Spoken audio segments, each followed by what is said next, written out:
And Johnny, let's close out the podcast taking a trip down memory lane. And the reason why we're taking a trip down memory lane is there is news from this week that the live-action Rugrats movie, yes, I said that correctly, live-action Rugrats movie has hired its new director. And according to, where's this news coming from?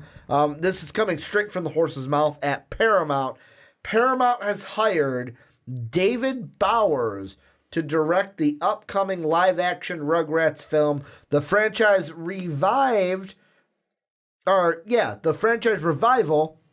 was announced last July. I missed the memo on that.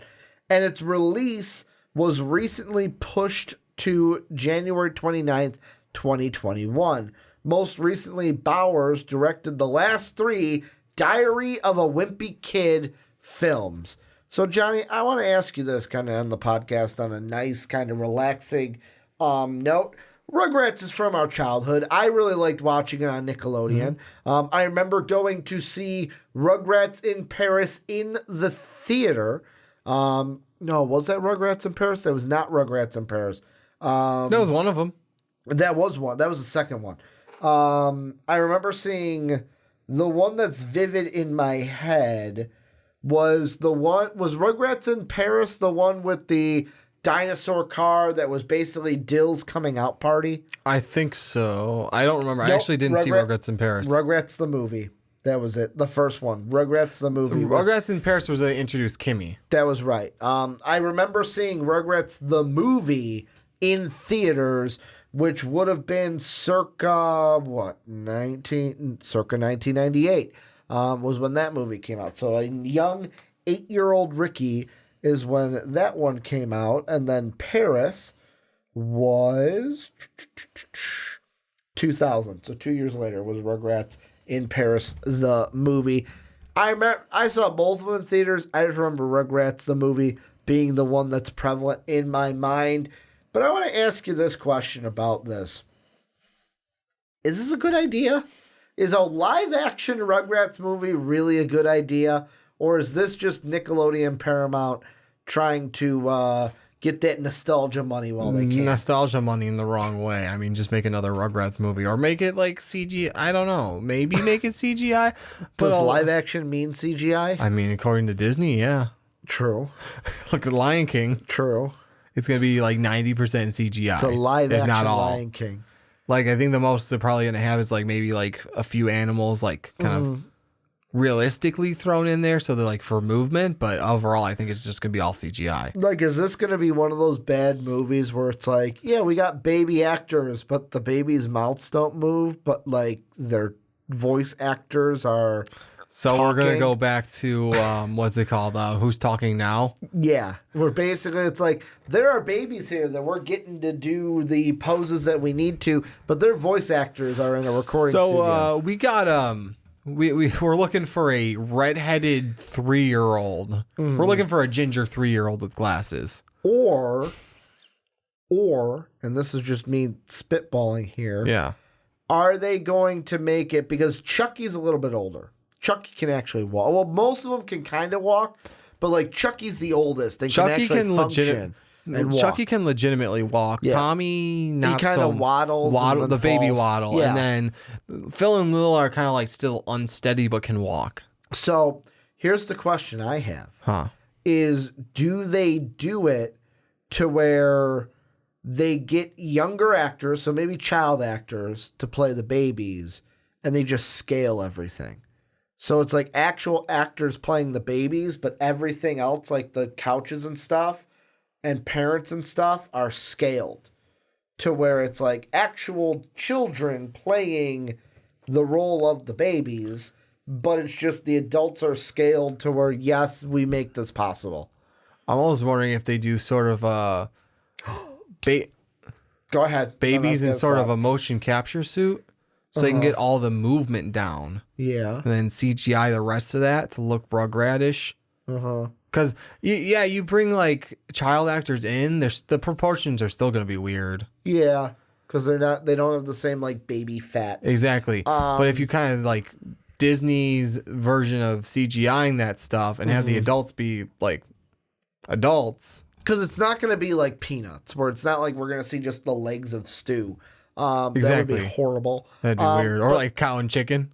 Or like cow and chicken. Or I could see it where it could basically be, from when we're in baby perspective, it's actual like child actors like CGI'd into like the baby fat and stuff to look like Maybe the characters. But then when we're in parent perspective, like let's say if Dee Dee goes to grab Tommy, she's grabbing an actual baby. Like she grabs an actual baby and it's like that's what they see.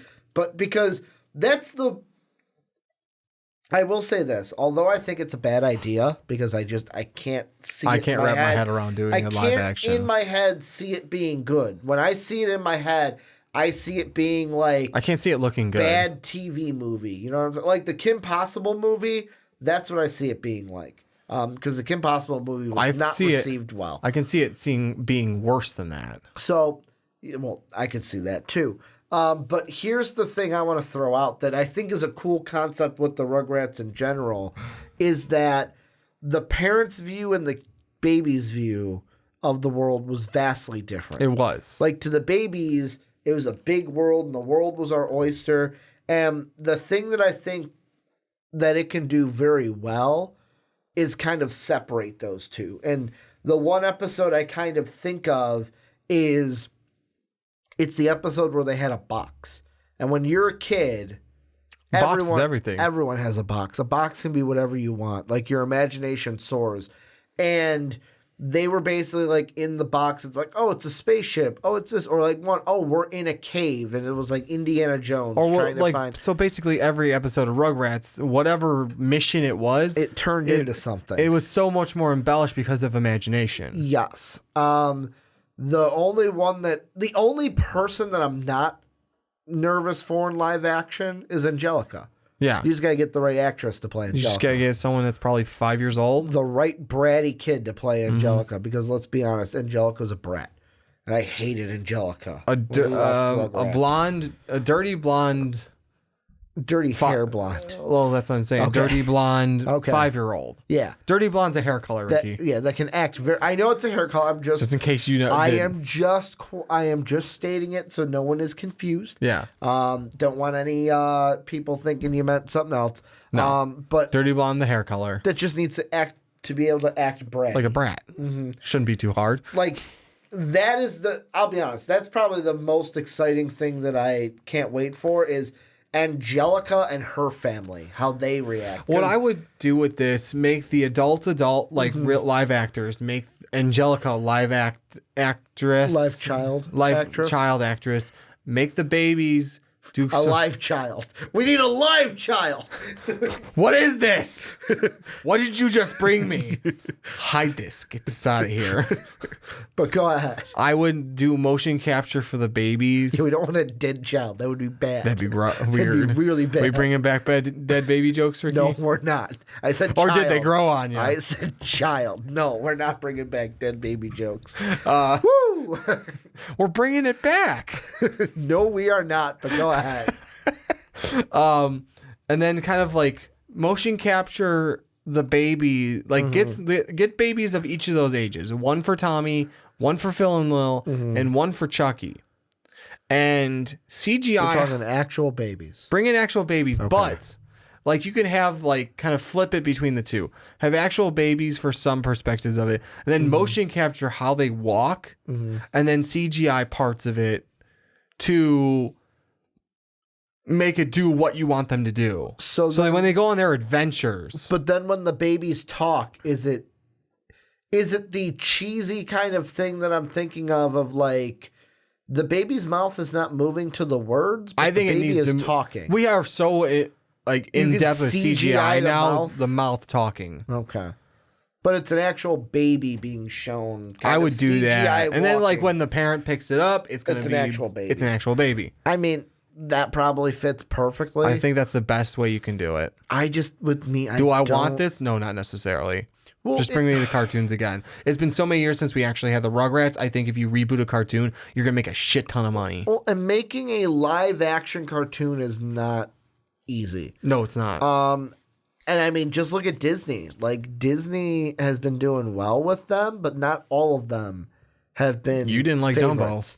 I didn't like Dumbo. No. No. Well, that was like the thing with Dumbo was two things. It was one, they changed the story. Mm-hmm. Like, the story was different, but two, they also made it to where the animals didn't talk. Like, the best part about Dumbo was the mouse. The mouse talked. And you took away his voice.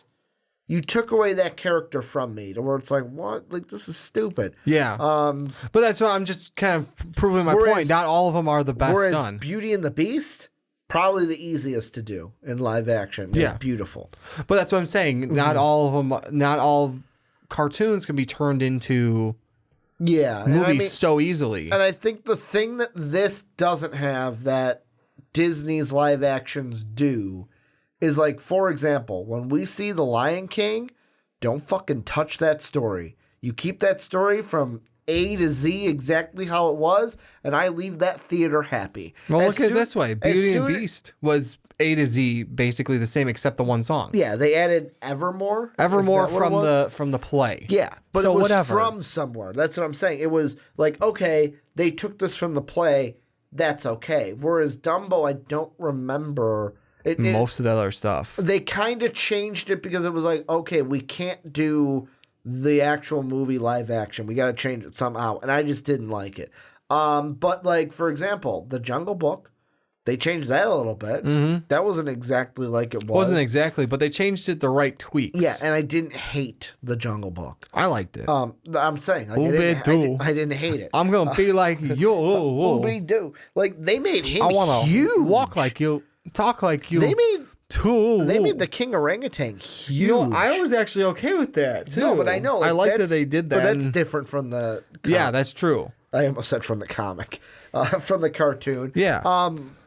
But the thing about Rugrats is, yes, they have episodes. Oh, how short Kyle is in there too. Exactly. But the only thing that I didn't like about the Jungle Book movie is that they didn't have the vultures. I thought it was the elephant song they didn't have. They didn't have the elephant song. Yeah. And they didn't have the vultures at all. I wanted the vultures and the elephant song. Yeah, I would have liked to at least something. Mm-hmm. Like even the elephant song is my favorite. One of my favorites. While they're marching through. And even the vultures had a nice song. We're your friends. Mm-hmm. We're your friends. We're your friends to the bitter end. The bitter end. Like, that was the one thing where I'm like, oh, okay. I'm not, like, heartbroken, but it's like, yeah, I'm kind of heartbroken. I would have liked to have that. But then I guess it kind of worked well not having that in there at the same time. Because that, like, and I remember that scene. They were singing their song to Mowgli, and then Shere Khan sings the end part of it, and that would have taken away all of what Shere Khan was in that movie. Yeah, he was more vicious. He was way more vicious, and Idris Elba was a great pick for that voice. No, he was. So I'm not taking anything away from that. That's why I'm not like, oh, I didn't hate the Jungle Book. But I'm just was using Dumbo as an example. Yeah, not all of them can be done well like that. But, and this is getting back to my Rugrat point finally, because they're a TV show, they are not cemented to this is my story. They can kind of be creative with their story. Mm-hmm. And that's a dangerous spot. They just got to be true to the characters. I think it's easier. To me, I think it's harder because you have too many liberties. Now, because look at all the flops in the gaming movies. Yes, but here's the thing, and I think it goes back to our Dark Phoenix segment. Mm-hmm.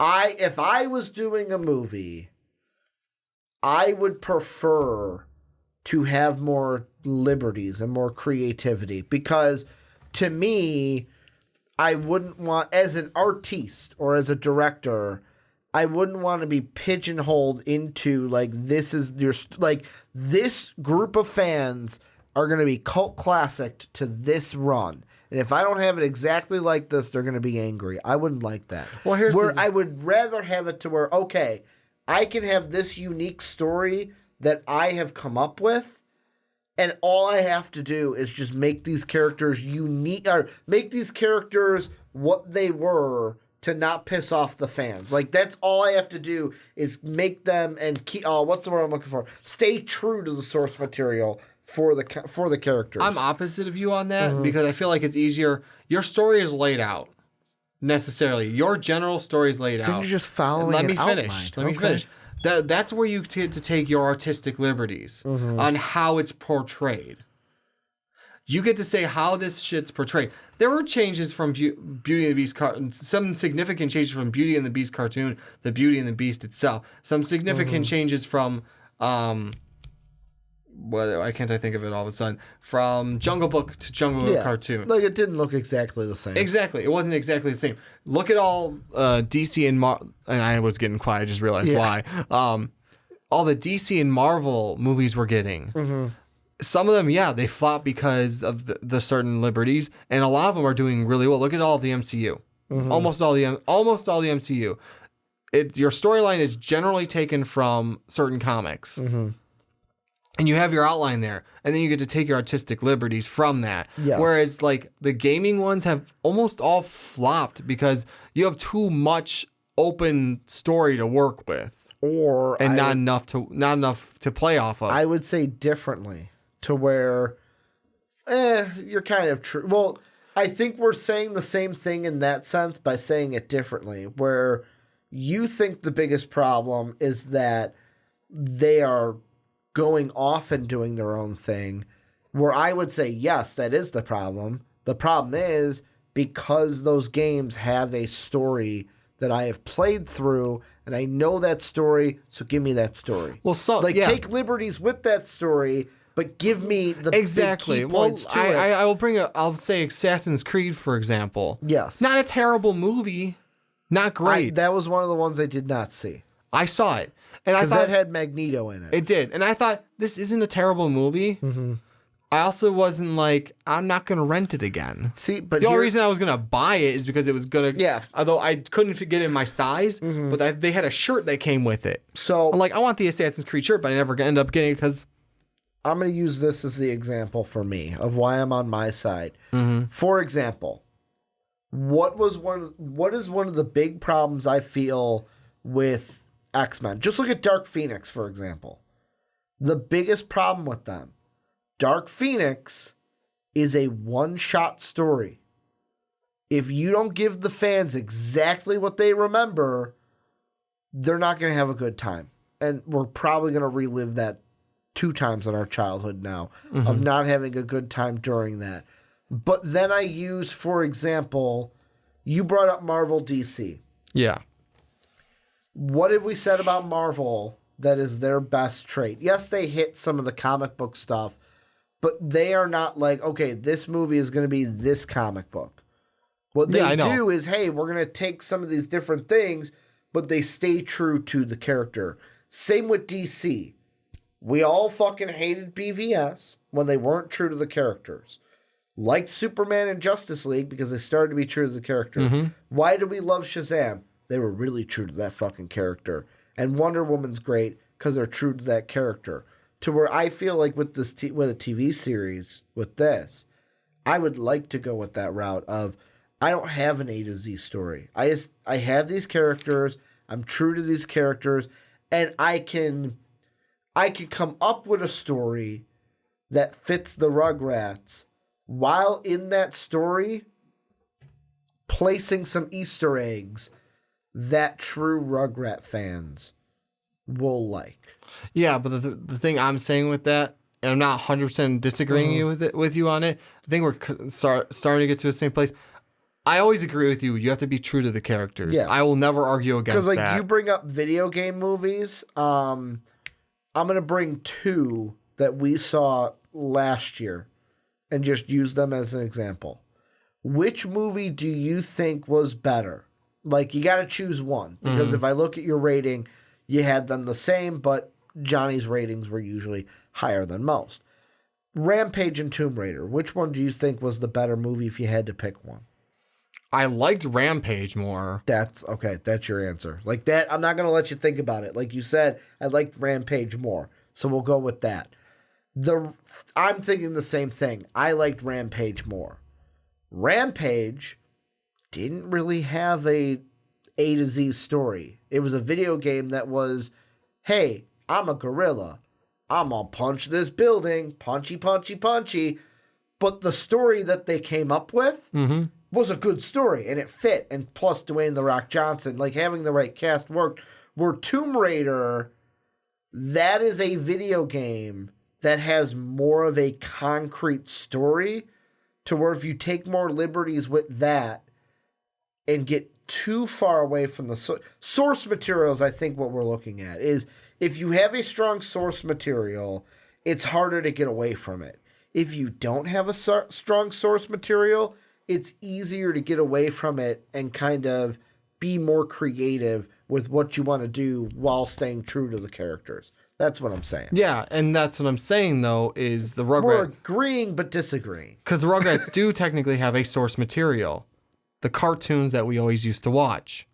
Yes, but I am Is it one long story arc? No, but I'm saying... I am not going to be... And that's the difference in this TV series. There are some TV series... I thought this was a movie. This will be. Yeah. Yeah, but you bring up the cartoon. Yeah. So I'm going to say this. There are some TV series, like, for example, Daredevil, that follows a 13-episode arc. Or like Exactly. Titans, 13-episode arc, and each one builds off of the other.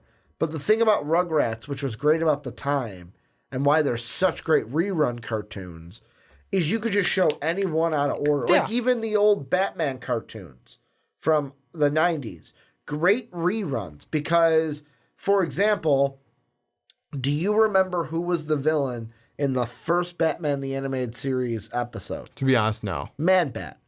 Would you have guessed that? No. No, but 99% of people would have said the Joker. No, he was episode 2. The first episode we ever saw of Batman, if you watched it premiere, was the Man-Bat episode. Then the next one was the Joker with the Christmas one, with the Jingle Bells, Batman Smells, Robin laid an egg, and that whole storyline with the Joker. But after they're all like, you're in season like 6, you can rerun those, and I could watch that second one before the first one, and it doesn't really change anything. Like, it doesn't make me feel like, oh man, I wish I would have watched that Man-Bat one before I watched this one. And that to me is with this of like, that's a good thing with Rugrats, is that it doesn't have a story arc that goes episode to episode to episode to episode. You just got to come up with, what story do I want to tell here? But instead of 30 minutes, I have an hour and a half to tell it. Mm-hmm. That's what you have to do. Yeah, and I guess we got different opinions on, and my things are, you and I completely agree on stick with the characters, make the characters who they're supposed to be. Be true to them. And what I'm saying is basically, I think it's easier when you kind of sort of follow your source materials. Yeah. In order to do it, and I think as opposed to too many liberties. Too many liberties start to make shit movies. Yes. That's what I'm trying to say. So stick closer with your source materials. As like I said, yeah, Marvel and DC don't necessarily just say, hey, we're doing this one storyline. That's it. Yeah. They go, okay, we're going to kind of pick from these storylines. I need you to follow these. And that's what I'm trying to say. As I'm not saying, no, you have to stick with this storyline. Yeah. It's, I need you to stick with these storylines to make this movie. And that's what I'm trying to say. If you have too many liberties. Is that what you're trying to say? Yeah. I know, I keep saying that, but I Dave Ostered you there. That's the response Dave would have said. If you have too many liberties, you have nothing to really work. You have too broad of a view to work off of. I shouldn't have used the word liberties. Because for me, it's more of a coming up with the story of, yes, like we both agree, true to the characters. That's number one. And I think with this specific source material, because there is no, like, we've got episodes of like, these were stories that were told. I think that the thing that would make this Rugrats movie great is if you can tell a creative story, take your liberties within that story, but as long as it's a story that would fit a story that I might see in a Rugrat episode, then you're golden. Exactly. Like, it has to have the same style. Like, you can't go off on a limb and go, hey, we're going to tell this story. Well, that story doesn't fit. Almost have the with same the layout Rugrats. as a drug house. Wow, I fucking really The dragged the drug outs. my tongue really dragged on that word. The Rugrats. Like You're the same gonna say the Drugrats? same kind of layout. Whereas they jump from the kids, Yeah, to then the they adults. go do the adults, and then doing the adult things, and they just see the Yeah. kids playing, and You then know- they jump back to the kids. You know who and I- that's what I'm saying is if you were to like take too many liberties with that, Yeah. and just fuck around with that. And liberties, I'll say, is the wrong word that I should have used. Like, Yeah. we're getting hung up on liberties, but the one thing I will say, getting to Rugrats, is we went off on a tangent. I liked it because it was a nice little discussion there. But I just thought about this in my head. You know who's the most important character for them to cast correctly? Grandpa. Grandpa Stu. Or Grandpa Stu? No. What was his first? Was it just Grandpa? I think it was just Grandpa. I thought that I thought Stu was named after him. Maybe. No, I don't know. it wasn't. I'm Stu gonna was look the it up. father. Yeah, Stu was the dad. Dee Dee was the mom. I just remember those. Let's see. Grandpa Rugrats. I thought he had like an actual name. Maybe. I don't remember. Lou. Lou. Grandpa Lou. That was it. Knew it rhymed. Remember Dee Dee's parents? The Russian grandparents? Do you think they'd be in it? Maybe. Depends on how far you want to go into the story. Because I think you want to focus on the kids more than anything. Yeah. Well, you got to have like Grandpa Lou, Dee Dee. You got to have Drew. If you're going to have Stu, you got to have Drew. Stu and Drew. And then the mom's name. Oh, fuck. What was her name? Angelica's mom. I don't remember her name, but I know who you're talking about. Because her assistant's name was Jonathan. Jonathan, do this. Jonathan, do that. It's going to kill me if I don't look it up. Just Rugrats characters. Just get them all up now. Angelica mom. Charlotte. That was her name. Charlotte Pickles. It was Charlotte was married to Drew. Dee Dee was married to Stu. Lou was Drew and Stu's dad. Their mom had died, I think. Yes. Then, Chucky's dad. Charles. Was it Charles? He named him. They named him. Yeah, That's it right. was. Charles Finster. Because Chucky's dad or Chucky's mom died in childbirth. Yes. With Chucky. That's why. No, it was something shortly after because he has memories of her holding him. Okay. But like there were, and I can't remember if this was the TV series or the dark, twisted, like real theory about it. The reason that the reason that Charles is so protective of Chucky is because he lost his wife and he doesn't want to lose Chucky. Mm-hmm. He doesn't want anything bad to happen to Chucky because he doesn't know what he would do if he lost both his wife and his son. Yeah, exactly. Okay. I remember that. And then Phil and Lil, and maybe their parents. We don't need them. Susie, remember Susie? I remember Susie. Because Susie was around the same age, if not a little older than Angelica. Yeah. And she was like the good influence compared to Angelica. She was one that like bad the counter to Angelica when we finally got her. Perfect counter. Yeah. And then Kimmy obviously was the stepsister to Chucky. Yes. I liked Kimmy because she pulled Chucky out of his shell. Yeah, she started to break Chucky out of what he used to be. Yeah, where she was kind of like a Tommy. Sort of the stuff Tommy used to do. Yes. And then, like, Tommy could only get so far with Chucky at a point, and now Kimmy started to pull him even farther out of his shell. Exactly.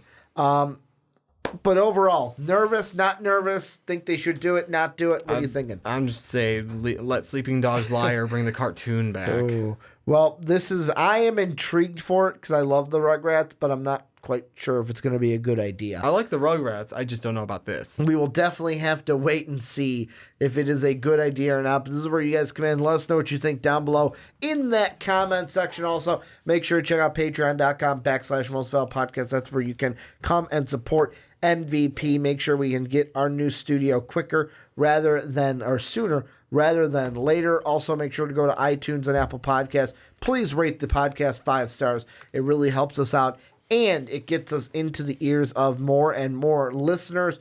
You can also follow us on Twitter. I'm at Ricky Widmer. Johnny is at War Machine 9085. Most Valuable Podcast is at Most Valuable Pod. Although you're looking at our logo, I want to thank you guys for watching on YouTube this week. I want to thank you guys for listening on podcast services around the world. And as always, have a good day, everybody.